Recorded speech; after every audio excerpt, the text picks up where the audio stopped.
Baik semuanya? Baik. Baik beneran atau baik semua? Benar. Baik teman-teman semuanya, pada kali ini kita akan membahas materi adapun terkait pelayanan pribadi ataupun bimbingan pastoral dari Bidang Konseling itu sendiri, yang dimana filenya sudah saya kirimkan melalui time, sudah di-share ke teman-teman semuanya? Sudah. Tentang apa teman-teman? Asertif. Asertif. Teman-teman udah ada yang ngebaca sebelumnya? Asertif itu apa di situ? Nah, ada yang berani? Atau ada yang mau berpendapat? Gak harus terpaku kepada media ini juga ataupun kepada media juga, nggak apa-apa. Menurut pemahaman pribadi juga nggak apa-apa gitu. Asertif itu apa misalnya? Silakan. Nah, Jadi asertif itu adalah kemampuan untuk mengungkapkan isi pikiran tanpa menyakiti hati orang lain secara jujur dan juga terbuka. betul. Dari yang lainnya ada yang lain? Ada yang mau mengungkapkan lagi? Terkait asertif itu apa? Ayo. Enggak, Kang. Jadi asertif itu adalah cara untuk mengomunikasikan perasaan atau pikiran kita kepada orang lain tanpa merugikan orang tersebut dan tanpa menyinggung.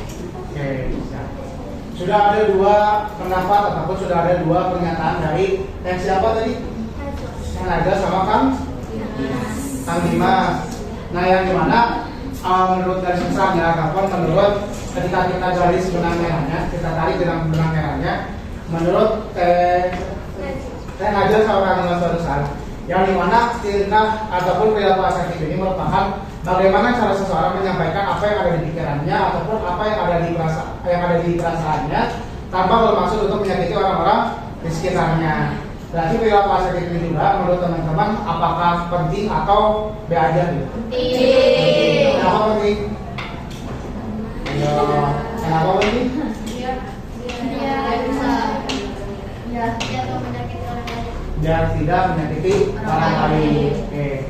Karena begini teman-teman semuanya, karena yang dinamakan sekarang manusia adalah merupakan makhluk sosial, yang dimana arti dari makhluk sosial adalah apa? Tidak dapat hidup sendiri. Tidak dapat hidup sendiri dan pastinya sangat membutuhkan orang lain ataupun bantuan orang-orang di sekitarnya, sehingga akan banyak sekali perilaku ataupun akan banyak sekali hal yang dirasa harus dipahami oleh teman-teman semuanya, yang dimana salah satu hal yang meski kita ketahui ataupun mesti kita sekarang pahami arti ataupun maksud ataupun makna dari perilaku tersebut adalah salah satunya dari asertif, yang dimana tadi asertif sendiri merupakan bagaimana cara seseorang mengungkapkan ataupun bagaimana seseorang untuk meluapkan segala hal yang ada di pikiran, perasaan dan lain sebagainya tanpa bermaksud untuk menyakiti orang-orang di sekitarnya.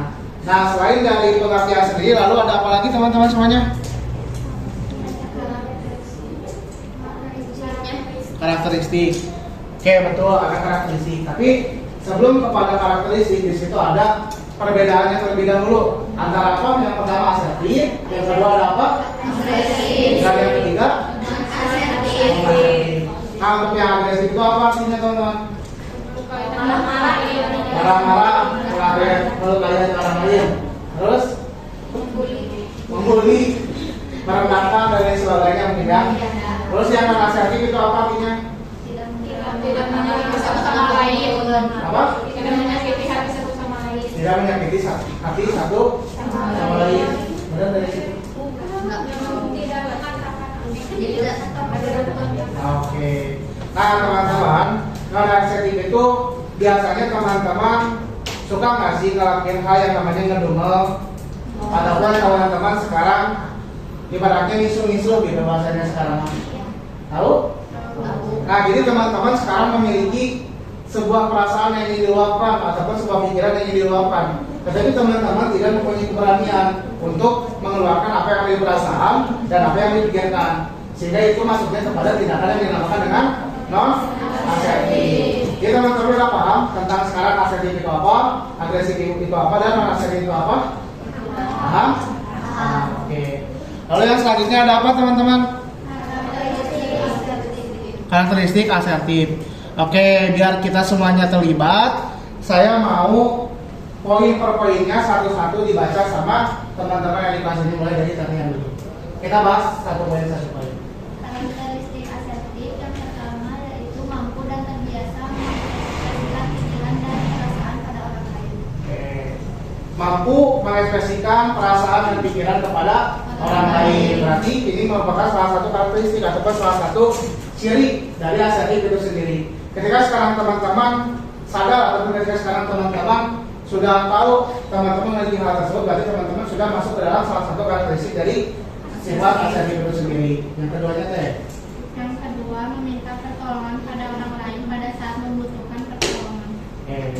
Berarti di sini bukan berarti asertif itu meskipun sekarang memiliki perilaku ataupun memiliki perasaan yang sifatnya itu mandiri, tetapi tidak menutup kemungkinan bahwasanya asertif ini juga pasti menolong ataupun pasti membutuhkan pertolongan dari orang-orang di sekitarnya ataupun pertolongan dari orang lain. Jadi teman-teman yang lain ada yang mau diungkapkan terkait dari dua poin tadi? Menurut teman-teman semuanya atau sepakat? Sepakat. Oke. Yang ketiga teh. Boleh. Sering bertanya pada orang lain pada saat sedang bingung. Sering bertanya pada saat sedang bingung. Berarti kan sekarang kenapa dikatakan itu karakteristik asertif? Karena yang tadi saya gitu. Ketika seseorang itu memiliki perasaan ataupun memiliki hal yang ingin disampaikan, orang itu tidak akan canggung ataupun tidak akan takut untuk mengungkapkan apa yang diinginkannya. Jadi asertif ini bukan semata-mata hanya sebatas bagaimana cara teman-teman mengungkapkan apa yang menjadi maksud dan tujuan dari teman-teman semuanya. Tetapi ketika teman-teman memerlukan bantuan atau teman-teman butuh kepada orang di sekitarnya, ketika teman-teman sudah bisa mampu berbicara ataupun sudah mampu meminta kepada orang sekitarnya, itu merupakan salah satu karakteristik dari asertif itu sendiri. Yang selanjutnya kan? Pada saat berbeda pendapat dengan orang lain, mampu mengungkapkan pendapatnya secara jujur dan terbuka. Jujur dan terbuka. Perlu dijelaskan atau paham teman-teman? Paham. Oke. Yang kelima.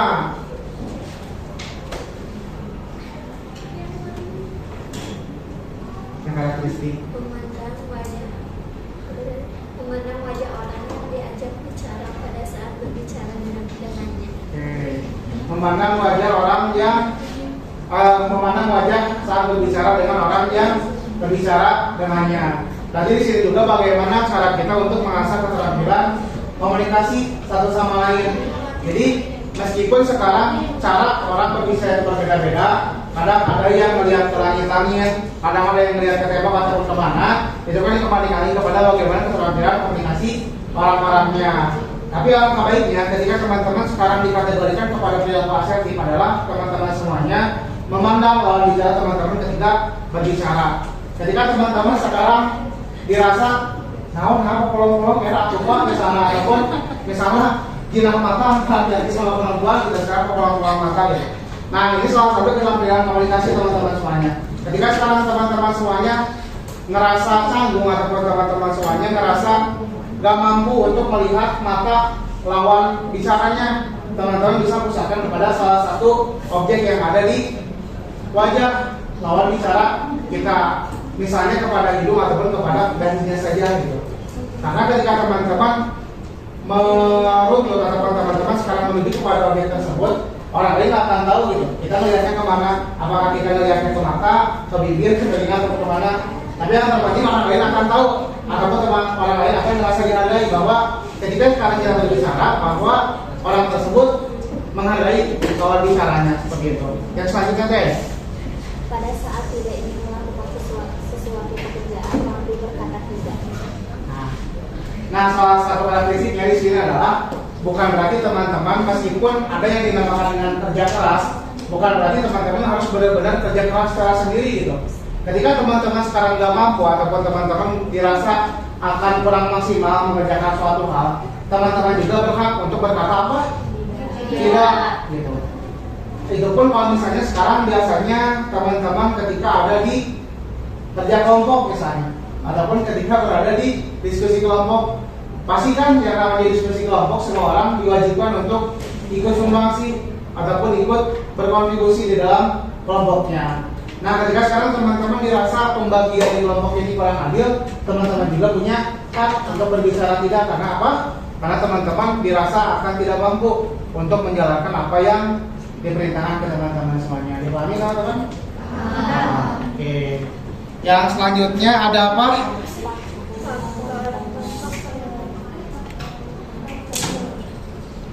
Faktor-faktor yang mempengaruhi perilaku asertif.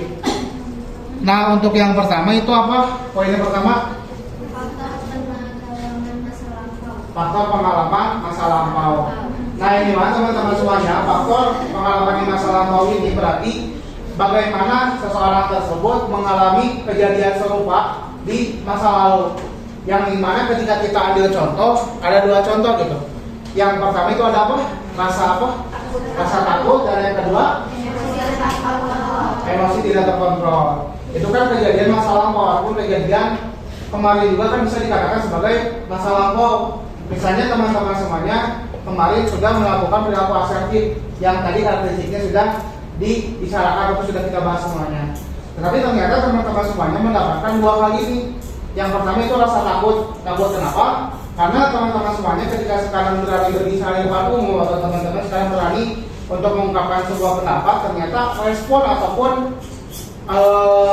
penerimaan dari orang-orang sekitar teman-teman itu kurang baik, yang menjadikan teman-teman itu menjadi takut untuk melakukan hal yang serupa. Yang kedua itu teman-teman di situ ada emosi yang tidak terkontrol ataupun emosi yang tidak sama teman-temannya diolah oleh diri kita. Betul, diolah, tidak disalin dulu oleh diri kita sehingga emosi tersebut membludak gitu, tanpa adanya pematangan, tanpa adanya sekarang perhitungan apakah emosi yang saya keluarkan akan diterima oleh orang di sekitar saya atau tidak. Seperti itu. Jadi yang pertama tadi apa? Rasa takut. Yang kedua, itu menjadi salah satu penyebab ataupun menjadi salah satu faktor dari perilaku asertif itu sendiri, ataupun menjadi dampak yang kurang baiknya gitu dari faktor asertif itu sendiri. Lalu untuk yang selanjutnya itu ada apa? Pola interaksi. Pola interaksi di sini itu yang pertama apa? I'm not okay, you are okay. Yang kedua? I'm okay, you are not okay. Yang ketiga? I'm okay, you are okay. Artinya apa? Aku tidak baik-baik saja, kamu baik-baik saja. Aku baik-baik saja, kamu tidak baik-baik saja. Aku baik-baik saja, kamu baik-baik saja. Oke.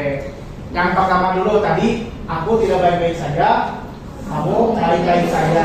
Ada yang paham artinya apa? Paham apa? Artinya apa? Oh, berarti akunya apa sih, kayak ngerasa nggak enak, orang lainnya enak. Oh iya, betul. Jadi lebih ke kita gak pentingnya dari kita apakah diri kita mau senang atau gimana. Yang terpenting orang-orang di sekitar kita itu adalah senang. Ya, orang-orang di sekitar itu, di sekitar kita itu senang ataupun merasa tidak tersindir atas apa yang sudah kita bicarakan. Yang kedua tadi apa? Saya merasa senang dan orang di sekitar saya tidak. Ya, itu berarti hanya beralasan kepada bagaimana cara kita untuk menyenangkan diri kita saja tanpa peduli kepada orang-orang di sekitar kita. Dan yang ketiga adalah saya merasa senang dan Anda juga merasa senang. Yang dimana ini merupakan salah satu tujuan dari asertif itu sendiri. Yang dimana kita mampu mengeluarkan pendapat, mampu mengeluarkan perasaan yang ada di diri kita kepada orang di sekitar kita, dan orang-orang di sekitar kita juga mampu untuk menerima apa yang sudah kita bicarakan, sehingga tidak ada konflik ataupun tidak ada permasalahan setelah kita mampu untuk membicarakan apa yang ada di pikiran kita semuanya. Seperti itu teman-teman. Yang selanjutnya ada apa? Dampak perilaku asertif.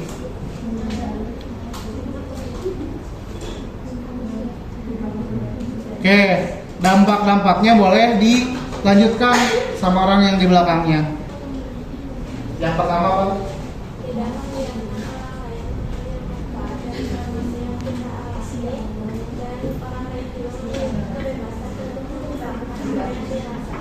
Oke, selanjutnya teh keduanya. Tidak berperilaku agresif pada orang lain, bahkan menerima kehadiran orang lain dengan sifat terbuka.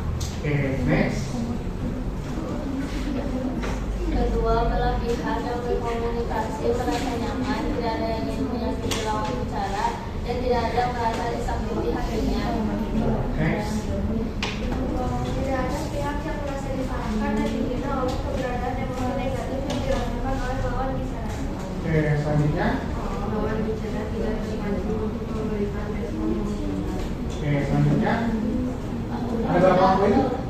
Oh dari web. Nah, dari kelima barusan yang sudah disampaikan oleh teman-temannya, itu merupakan salah satu dampak ketika sekarang kita sudah mampu mengimplementasikan ataupun ketika kita sudah mampu menerapkan perilaku dari asertif itu sendiri. Yang dimana salah satu dampaknya itu adalah bagaimana orang-orang sekitar kita tidak akan merasa sakit hati lagi terkait apa yang kita sampaikan ataupun terkait apa yang kita ungkapkan. Meskipun teman-teman semuanya berada di dalam rapat sekalipun, rapat di situ misalnya tensinya tinggi ataupun emosinya bergejolak gitu. Tetapi ketika teman-teman sekarang sudah mampu memiliki perilaku asertif, kalimat ataupun kata yang akan teman-teman keluarkan itu insya Allah tidak akan menyakiti orang-orang sekitarnya, dan bahkan akan mampu untuk memotivasi orang-orang yang berada di dalam suatu forum ataupun yang berada di dalam suatu ruangan tersebut. Itu karena teman-teman sudah mampu memiliki perilaku asertif itu sendiri. Kita next ke pembahasan yang selanjutnya, ada apa? Cara menumbuhkan perilaku asertif. Cara menumbuhkannya. Oke, boleh dibacain next orang di pinggirnya. Oh iya, betul di sana. Oke, next.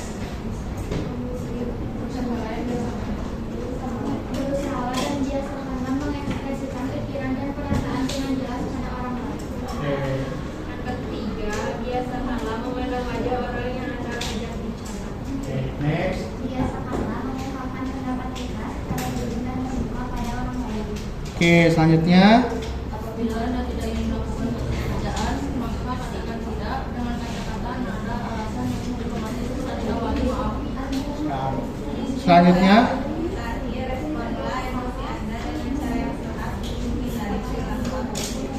Oke. Dari kelima hal tersebut teman-teman semuanya, kita bisa kategorikan atau kita bisa sudutkan kepada 3 hal. Yang dimana ketika kita ingin memiliki sebuah sifat yang dinamakan dengan perilaku asertif itu sendiri, yang pertama harus kita yakinkan adalah bagaimana cara kita menyelaraskan ketiga hal. Yang pertama itu bagaimana cara kita sekarang untuk menyelaraskan yang pertama dari hati, yang kedua dari otak atau pikiran, dan yang ketiga adalah dari perbuatan. Seperti itu. Yang pertama tadi dari apa? Hati. Menjelaskan dari apa? Hati. Yang kedua pikiran. Yang ketiga perbuatan atau perilaku. Karena apa teman-teman semuanya? Ketika sekarang kita berbicara ataupun ketika sekarang kita bertindak sesuatu, saya yakin teman-teman semuanya pasti akan diniatkan dulu oleh hati, betul? Betul. Lalu diolah oleh pikiran, betul? Betul. Dan dilakukan oleh perbuatan. Betul. Betul. Sehingga teman-teman semuanya harus bisa menyelaraskan ataupun kita semuanya di sini harus bisa mulai menyelaraskan apa yang ada di hati kita ataupun ada apa yang sudah diniatkan oleh diri kita. Ketika sudah bisa diniatkan, kita lanjutkan kepada pengolahan oleh otak kita. Yang dimana kita bisa dari pengolahan dari otak kita bisa memilih nantinya antara berbuat A, berbuat B, berbuat C ataupun berbuat hal-hal yang lainnya. Kenapa? Ketika sekarang teman-teman tidak selaras antara hati, pikiran dan perbuatan, itu akan menjadi miskonsepsi nantinya. Ketika teman-teman sudah memiliki niat A, tapi yang dibicarain malah B misalnya, sering nggak teman-teman kayak gitu? Sering. Ataupun teman-teman dalam berbicara suka ngasal lekot gitu? Sering. Sering. Nah itu salah satu akibat dari teman-teman semuanya, teman kita semua di sini tidak menyelaraskan fungsi dari hati, otak dan juga perbuatan. Sehingga mungkin dengan adanya materi hari ini dapat memupuk ataupun dapat menjadi cikal bakal teman-teman semuanya lebih peduli lagi, lebih giat kepada diri sendiri bagaimana cara menjelaskan hati, pikiran dan juga perbuatan. Oke. Untuk materi sebetulnya tidak panjang-panjang, teman-teman, hanya sebatas seperti itu saja. Tapi karena mungkin teman-teman juga sudah paham dan pasti jauh lebih memahami, karena materi ini sudah teman-teman jalani selama teman-teman sejak bayi sampai sekarang pun pasti teman-teman sudah berkembang terkait bagaimana teman-teman berperilaku asertif. Karena teman-teman masih kecil pun pasti ketika teman-teman sekarang berbicara kurang baik ataupun teman-teman dirasa bakal menyakiti orang lain, pasti teman-teman bakal ditegur sama orang tua teman-teman, betul? Nah, tanpa kita sadari dari kecil pun kita sudah memahami ataupun kita sudah mampu menjalankan salah satu dari perilaku asertif itu sendiri. Sehingga sekarang teman-teman bisa mulai mengaplikasikan kepada kehidupan sosial secara nyata Karena di usia sekarang teman-teman SMK tidak akan lagi gitu ada yang menegur seperti teman-teman waktu kecil. Karena mulai detik ini, mulai saat ini teman-teman semuanya, saya yakin teman-teman akan dituntut lebih memiliki tanggung jawab secara pribadi dibandingkan tanggung jawab bersama orang tua nantinya seperti itu. Oke, kalau seperti itu mungkin saya mau minta satu orang buat nge-review apa yang sudah disampaikan tadi. Ada? Ayo. Bukan review makanan ya. Tapi lebih ke mengulas ataupun lebih ke menjabarkan lagi garis besarnya aja gitu. Oh, saya minta satu orang aja. Pak Kayan? Najwa? Mau? Oh. Jadi pola asertif itu adalah balik lagi pola yang dapat mengungkapkan perasaan dan pikiran secara terbuka, jujur dan tidak menyakiti perasaan orang lain dengan pola interaksinya yaitu uncover dan non-okay. Dengan dampak-dampaknya dari perilaku asertif itu kita jadi tidak membiarkan orang lain atau memberikan celah kepada orang lain untuk memanfaatkan kondisi kita, dan juga dengan cara menentukan perilaku asertif itu adalah berusaha atau berbicara secara terbuka dan percaya diri di depan khalayak atau umum. Oke, tepuk tangan buat yang Najwa. Dari yang lainnya ada orang kata yang lain? Atau sepakat? Sepakat. Jalan terbaik adalah sepakat. Ya. Oke, baik teman-teman semuanya. Oke, mungkin seperti apa yang sudah Najwa tadi sampaikan adalah bagaimana cara teman-teman semuanya sekarang meyakini ataupun teman-teman semuanya memahami tentang perilaku asertif itu sendiri. Dan dimana yang perlu kita sadari adalah bagaimana perilaku asertif ini mungkin bukan lagi bagaimana cara kita membentuk dari nol, tetapi bagaimana cara kita meneruskan ataupun bagaimana cara kita untuk mengembangkan dari bakal ataupun dari apa yang sudah kita miliki sejak diri kita dari kecil. Lalu yang selanjutnya adalah bagaimana sekarang teman-teman ketika sudah berada di bangku kelas 2 SMK, teman-teman akan dituntut berpikir lebih abstrak ataupun teman-teman akan dituntut berpikir lebih kesana kesini gitu, gak akan cuma berpikir pada satu hal saja. Sehingga ketika teman-teman dituntut berpikir abstrak, maka ketiga hal yang tadi sudah kita sepakati ataupun yang sudah kita bahas harus mulai diselaraskan antara apa hati, pikiran, dan juga perbuatan. Karena ketika tiga hal tersebut sudah bisa diselaraskan oleh teman-teman semuanya, insya Allah apa yang akan teman-teman capai ataupun apa yang akan teman-teman tuju akan bisa tercapai dengan sesuai keinginan dari teman-teman semuanya. Walaupun nantinya ada rintangan, walaupun nantinya ada sedikit kendala, tapi janganlah jadikan kerikil kecil menjadi kendala roda yang besar gitu.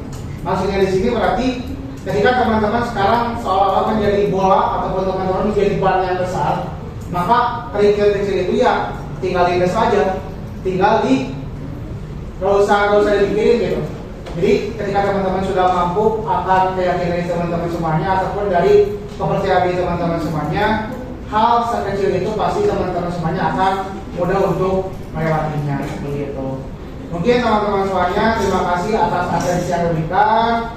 Mohon maaf apabila ada kekurangan, ada kesalahan, karena di sini kita sama-sama masih belajar, dan mungkin apa yang menjadi kekurangan ini dapat menjadi pembelajaran bagi saya khususnya dan dapat menjadi pembelajaran juga bagi teman-teman semuanya pada umumnya. Sekian, terima kasih. Wassalamualaikum warahmatullahi wabarakatuh.